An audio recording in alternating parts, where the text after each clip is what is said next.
Hello बच्चों, तो चलिए इस प्रश्न को पढ़ते हैं। डी वाई बट्टा डी एक्स का मान याद कीजिए यदि x बराबर वर्गमूल एक प्लस टी कोमा वाई बराबर वर्गमूल एक माइनस टी। तो यहाँ पर देखो x और y के मान दिए हुए हैं और हमें डी वाई बट्टा डी एक्स का मान बताना है।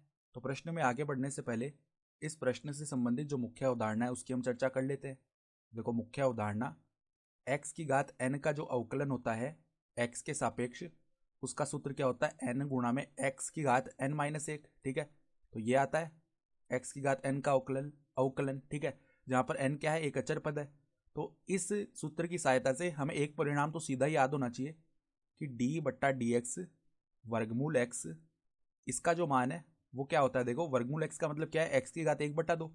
तो अगर इसका अवकलन करेंगे तो एक बट्टा दो पहले आगे आ जाएगा घात का, फिर x की घात एक बट्टा दो माइनस एक बनेगा, अर्थात x की घात माइनस एक बट्टा दो। तो उसको हम बट्टा में यहाँ पर वर्गमूल x लिख सकते हैं।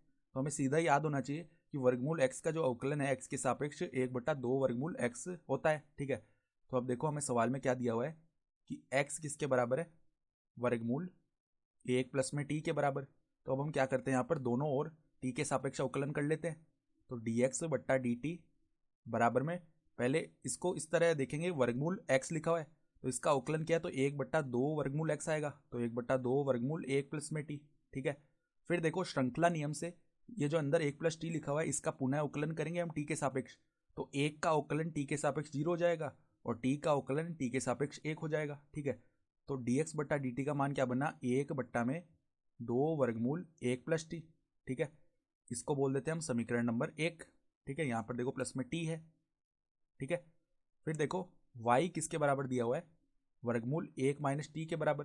तो अगर हम दोनों तरफ t के सापेक्ष अवकलन करें तो डी वाई बट्टा डी टी का जो मान है वो क्या आएगा, एक बट्टा में दो वर्गमूल एक माइनस टी। पहले तो वर्गमूल x समझ के कर लिया अवकलन। ठीक है, फिर ये जो अंदर श्रृंखला नियम लगेगा तो अंदर एक माइनस टी का पुनः अवकलन होगा, तो एक का अवकलन टी के सापेक्ष जीरो हो जाएगा और माइनस टी का अवकलन माइनस एक हो जाएगा। ठीक है, तो डी वाई बट्टा डी टी का मान क्या बना, माइनस एक बट्टा दो वर्गमूल एक माइनस टी। ठीक है, इसको समीकरण दो बोल देते हैं। तो अब देखो समीकरण दो बट्टा समीकरण एक कर लेते हैं, तो समीकरण दो भाग समीकरण एक ये करते हैं तो क्या बनेगा, देखो डी वाई बट्टा डी टी बट्टा में डी एक्स बट्टा डी टी, इसका मान क्या होगा, डी वाई बट्टा डी एक्स के बराबर आ जाएगा। तो डी वाई बट्टा डी एक्स, और यहाँ पर क्या आ जाएगा, देखो डी वाई बट्टा डी टी का मान क्या है, माइनस एक बट्टा दो वर्गमूल एक माइनस टी, और बट्टा में क्या है, डी एक्स बट्टा डी टी का मान क्या है, एक बट्टा दो वर्गमूल एक प्लस में टी। ठीक है, तो देखो दो से दो भाग हो जाएगा। ठीक है, तो यहाँ से क्या बना, माइनस वर्गमूल में एक प्लस टी बट्टा वर्गमूल में एक माइनस टी, ये बन जाएगा।